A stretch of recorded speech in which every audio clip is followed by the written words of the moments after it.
آج کل اقرار الحسن صاحب اور حق خطیب صاحب کے درمیان بحث و مباحثہ چل رہا ہے۔ عوام جاننا چاہتی ہے کہ سچا کون ہے۔ پنجابی کی ایک کہاوت ہے، کہتے سچا کون جیدی زبان لمبی، تو میرے خیال میں دونوں ہی سچے ہیں۔ ناظرین کرام، میں 4 چیزیں آپ کے سامنے رکھتا ہوں جنہیں اگر آپ بخوبی سن لیں اور سمجھ لیں تو انشاءاللہ آپ خود فیصلہ کرنے کے قابل ہو جائیں گے کہ حقیقت کیا ہے۔ روزمرہ زندگی میں 2 طرح کے واقعات رونما ہوتے ہیں، ایک معمول کے مطابق ہوتے ہیں جو بآسانی سمجھ میں آ جاتے ہیں، اور ایک معمول سے ہٹ کر ہوتے ہیں جو سمجھ میں نہیں آتے کہ یہ کیسے ہو گیا۔ مثال کے طور پر ایک مریض کو علاج کے ذریعے سے شفا ہو جاتی ہے تو یہ معمول کی بات، اس میں کوئی عجوبہ نہیں، اور اگر بغیر کسی ظاہری سبب کے فوراً کوئی مریض ٹھیک ہو جاتا ہے اور عقل انسانی دنگ رہ جاتی کہ یہ کیسے ہو گیا، تو یہ وہ واقعہ ہے جو کہ معمول سے ہٹ کر ہے۔ تو جو معمول سے ہٹ کر واقعات ہوتے ہیں اس کی 4 قسمیں ہیں: معجزہ، کرامت، نوری عملیات اور جادو۔ ان 4 چیزوں کو اگر آپ سمجھ لیں تو آپ ہمیشہ کے لیے کسی بھی چیز کو سمجھنے کے قابل ہو جاتے ہیں۔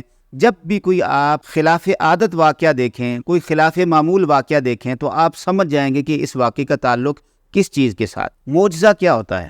معجزے کا معنی ہے جس کے سامنے عقل انسانی عاجز آ جائے اور جس کو مخلوق سر انجام نہ دے سکے۔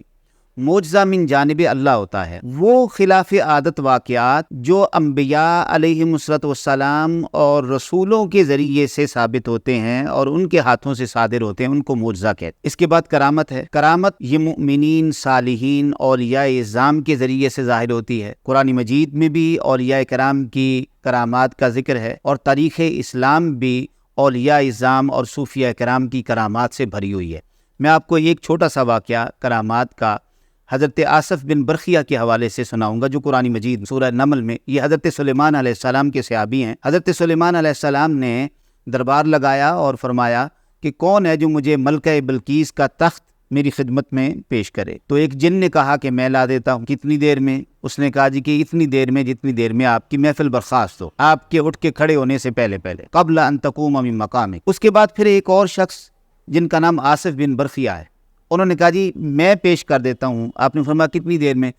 تو انہوں نے کہا کہ آنکھ جھپکنے سے پہلے۔ اور پھر انہوں نے ملکہ بلقیس کا تخت 900 میل کی مسافت سے آنکھ جھپکنے سے پہلے حضرت سلیمان علیہ السلام کے دربار میں پیش کر۔ تو قرآن مجید فرماتا ہے ھذا من فضل ربی، یہ میرے رب کا فضل ہے۔ تو یہ ایسا واقعہ ہے جو آج تک عقل انسانی سمجھ نہیں سکتی۔ اور تیسری چیز ہے نوری عملیات۔ نوری عملیات سے مراد ہے قرآن مجید کی آیات یا کچھ مخصوص اوراد و وظائف جن کو مخصوص مدت تک مخصوص شرائط کے ساتھ پڑھا جاتا ہے، جس کے نتیجے میں اس لفظ کے یا اس آیت کے یا اس ورد اور وظیفے کے موکلات تابع ہو جاتے ہیں، وہ اس عامل کے تابع ہو جاتے ہیں۔ پھر عامل ان سے جس طرح کا کام لینا چاہے لے سکتا ہے۔ اس سے مریضوں کو شفا بھی ہوتی ہے، اس سے لوگوں کے بگڑے ہوئے کام بھی ٹھیک ہوتے ہیں، آنن فانن مریض ٹھیک ہو جاتے ہیں۔ یہ سارے کا سارا کام نوری عملیات کے ذریعے سے ہوتا ہے۔ کسی کو تعویذ ڈالے گئے ہیں، جادو کیا گیا ہے، وہ تعویذ نکال کے لے آئیں گے۔ اسی طرح سے اس کے ساتھ ساتھ کچھ چیزیں ایسی بھی ہیں جو شعبدہ بازی کہلاتی، جو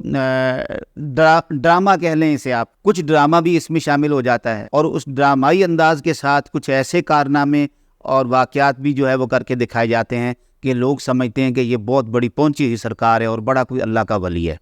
جیسے منہ سے کیل نکال دینا، چین نکال دینا، یہ سارے کا سارا یہ ڈرامہ ایسا۔ اب صورتحال یہ ہے کہ ہمارے سادہ لوگ، ہمارے بھولے بھالے لوگ، کم پڑھے لکھے لوگ، مصیبت زدہ پریشان حال لوگ یہ بہت جلد اعتبار کر لیتے ہیں۔ جس کسی کو آرام آ جاتا ہے، شفا مل جاتی ہے، وہ پھر اس کی عقیدت کے اور اس کی شان کے کلابے ملا دیتا ہے، اور اتنا معتقد ہوتا ہے کہ پھر وہ لوگوں کو ہر کسی کو ریفر کرتا ہے کہ فلاں جگہ چلے جاؤ، وہاں بڑا اللہ کا ولی رہتا ہے، حالانکہ اس کو پتہ ہی نہیں ہوتا کہ اللہ کا ولی کہتے کسے ہیں، اللہ کے ولی کی شان کیا ہے۔ یہ جو نوری عملیات والے لوگ ہیں یہ ولیوں کا نام استعمال کرتے ہیں، یہ درباروں کا نام استعمال کرتے ہیں، یہ خود کچھ بھی نہیں ہوتے، ان کا ولایت کے ساتھ دور دور کا بھی کوئی تعلق نہیں ہوتا۔ یہ وہ عملیات ہیں جن کے ذریعے سے یہ اس طرح کے کرشمے دکھاتے ہیں، اور وہ ممکن ہے اور ایسا ہوتا ہے، لیکن ولایت نہیں اسے کہتے، کرامت نہیں اسے کہتے، ٹھیک ہے۔ کرامت پاکیزہ چیز ہے، کرامت کا تعلق عبادت کے ساتھ ہے،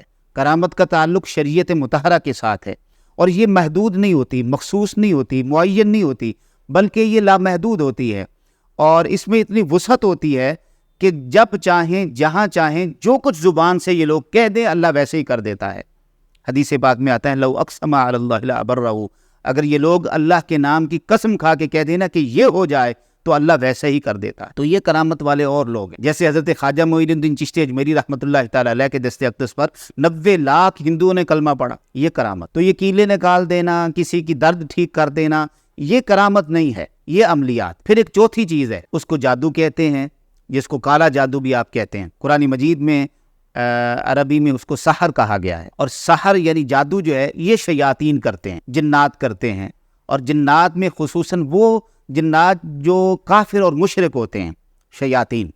قرآن مجید فرماتا ہے وَلَٰكِنَّ الشَّيَاطِينَ كَفَرُوا يُعَلِّمُونَ النَّاسَ السِّحْرَ، لیکن شیاطین نے کفر کیا اور وہ لوگوں کو جادو سکھاتے تھے۔ تو یہ جادو جو ہے اس میں جتنی مدد لی جاتی ہے یہ شیاطین سے لی جاتی ہے، اور شیاطین کے ساتھ تعلق جوڑا جاتا ہے، ان کے تعلق کی وجہ سے اور ان کے قرب اور ان کی معاونت کی وجہ سے پھر یہ کالے جادو کے سارے معاملات جو ہیں وہ کیے جاتے ہیں۔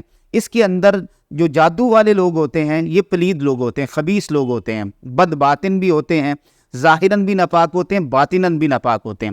ظاہر میں غلاظت، نجاست، گندگی ان کے بدن کے ساتھ ہر وقت لگی رہتی ہے، یہ استنجا بھی نہیں کرتے، غسل تو بہت دور کی بات، ہر وقت پلید رہتے ہیں، اس لیے کہ شیاطین کو گندگی پسند ہے، تو یہ گندے رہتے ہیں، اور ان کے اندر کی جو گندگی ہے وہ کفر اور شرک ہوتا ہے، لہذا اس کو تو چھوڑ دینا، سائڈ پہ کر دیں، اس سے تو بالکل ہی بچیں۔ تو جہاں تک نوری عملیات کا تعلق ہے اس سے فیض لیا جا سکتا ہے، اس سے اپنے مسائل حل کروائے جا سکتے ہیں، اس میں کوئی حرج نہیں ہے، مگر یہ لوگ اللہ کے نہ تو ولی ہوتے ہیں اور نہ ہی ان سے واقع ہونے والے افعال جو ہیں وہ کرامت کہلاتے ہیں۔ بس میری اتنی درخواست ہے کہ کرامت اور نوری عملیات اس کے درمیان فرق جو ہے اس کو سمجھ لیں اور اس فرق کو قائم رکھیں۔